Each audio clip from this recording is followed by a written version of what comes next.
Aujourd'hui, nous allons réaliser ensemble une blague à tabac qui a du style. Bonjour et bienvenue sur la chaîne À la Française. Je suis ravi de vous présenter ce nouveau projet. Il s'agit d'une blague à tabac avec 2 ou 3 poches et un emplacement pour les feuilles à rouler. N'étant pas fumeur moi-même, j'ai tenté de trouver le meilleur moyen d'optimiser cette petite sacoche pour qu'elle soit esthétique et pratique à l'usage. L'un des avantages de cette conception est qu'il est possible d'utiliser des cuirs de couleurs différentes selon les pièces à coudre pour un résultat vraiment unique. Voici le matériel dont vous aurez besoin. Du cuir dont l'épaisseur se situe entre 1 et 2 mm. Du fil dont le diamètre est compris entre 0,8 et 1 mm. Des griffes à frapper ou des emporte-pièces. De la colle spéciale cuir ou du ruban adhésif double face. Des aiguilles à bourron adaptées à la taille de votre fil. Un produit de finition pour les tranches comme le Tokonol par exemple. Du papier de verre ou un Dremel.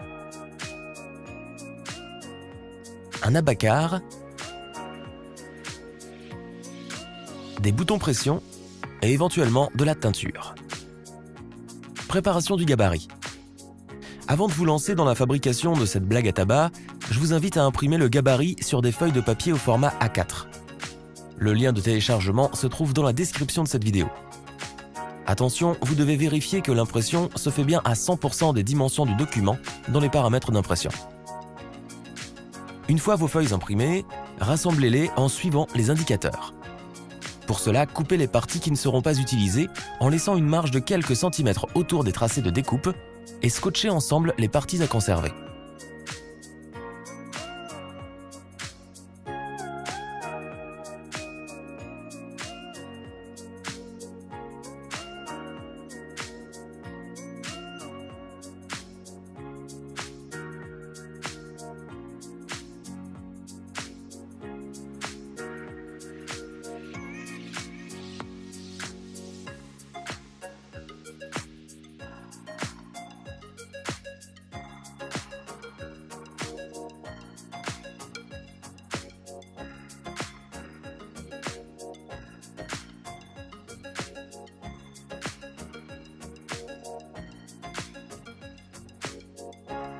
Vous pourrez ensuite déposer les gabarits sur votre cuir et utiliser du scotch de masquage spécial peinture pour maintenir les gabarits en place.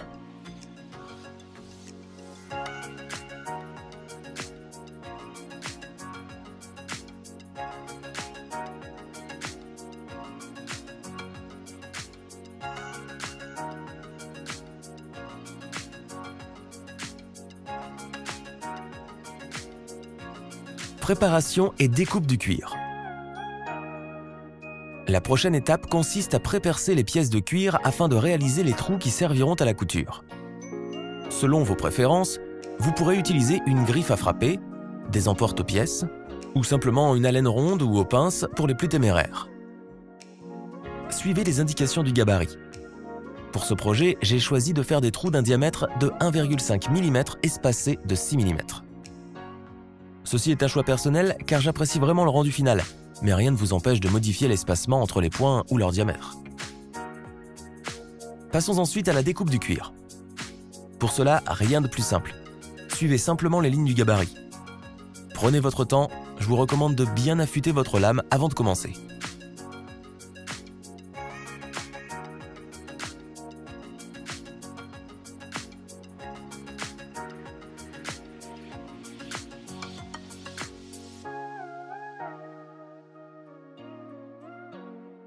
Finition des tranches. Une fois que toutes vos pièces ont été découpées, occupons-nous de la finition des tranches. Vous devrez d'abord arrondir les bords à l'aide d'un abacar bien affûté. Occupez-vous de toutes les tranches sauf de celles qui se trouvent sur les bords extérieurs des pièces de cuir que nous ferons une fois l'assemblage terminé.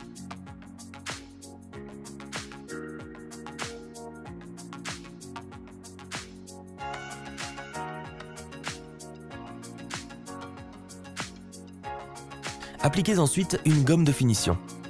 Je vous recommande vraiment le Tokonol qui permet d'obtenir de super résultats.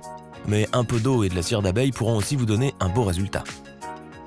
Déposez une fine pellicule de Tokonol sur la tranche.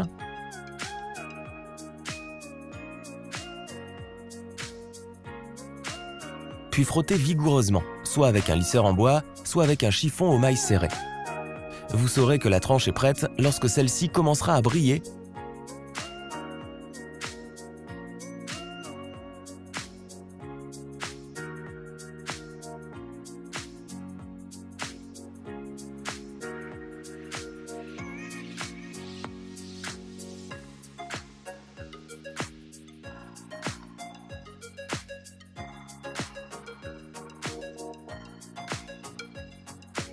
Pose des boutons pression. Poursuivons par la pose des boutons pression. J'utilise ici une presse d'atelier, mais il existe aussi des pinces à main ou des outils à frapper. Référez-vous au mode d'emploi de votre presse si vous n'avez jamais utilisé ce type d'outil. La pose d'un bouton nécessite 2 types d'embouts et 4 éléments.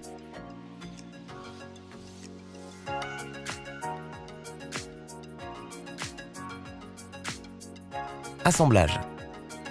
Passons maintenant à l'assemblage. Nous allons tout d'abord devoir gratter la surface des pièces à coudre qui se superposent afin de maximiser l'adhérence de la colle. Cette étape n'est pas nécessaire sur l'envers du cuir.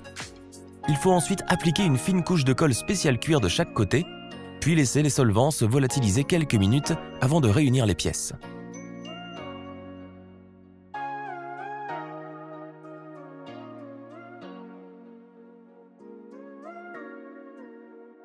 Utilisez un rouleau ou un petit marteau pour que la colle se répartisse correctement. Préparez vos aiguilles, puis faites une couture au point sellier autour de la pièce en cuir qui servira à ranger les feuilles à rouler. Faites de même sur l'élément bas, mais uniquement sur les 2 lignes arrondies.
Collez maintenant la pièce de cuir sur laquelle vous avez fixé les parties mâles des boutons pression, envers contre envers, sur la pièce principale. Faites de même pour la poche interne. Si vous le souhaitez, vous pouvez dupliquer cette pièce pour créer une 3e poche. Le reste de l'assemblage est relativement simple puisqu'il consiste à suivre le point à partir d'un des trous de la face avant, tout en prenant en compte toutes les pièces en cuir, notamment les côtés.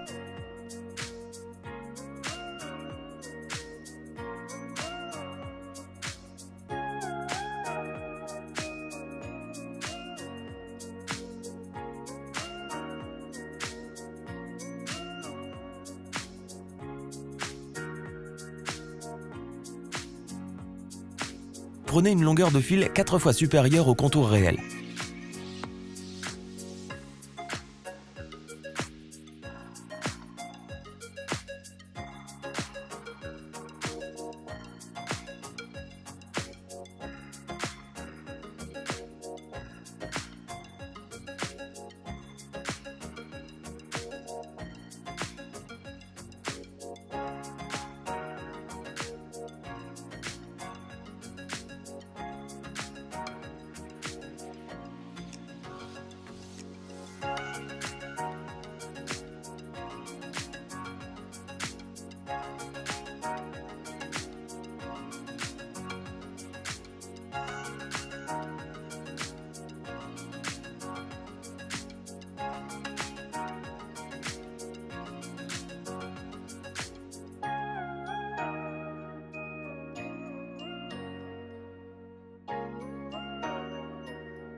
Finissez la couture par 2 ou 3 points arrière, puis coupez et brûlez l'excédent de fil.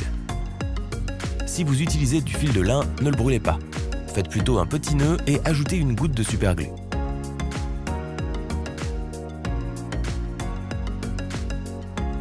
Finition des tranches.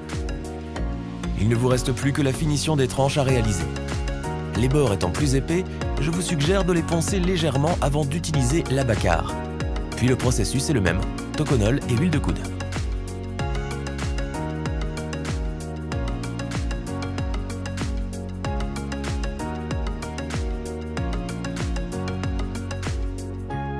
Félicitations, vous devez maintenant avoir entre les mains une belle blague à tabac. Au fait, je me dois de vous le rappeler, fumer nuit gravement à la santé. Cette vidéo vous a plu? Dites-le moi dans les commentaires. Et pensez à vous abonner à la chaîne et à activer les notifications. À bientôt!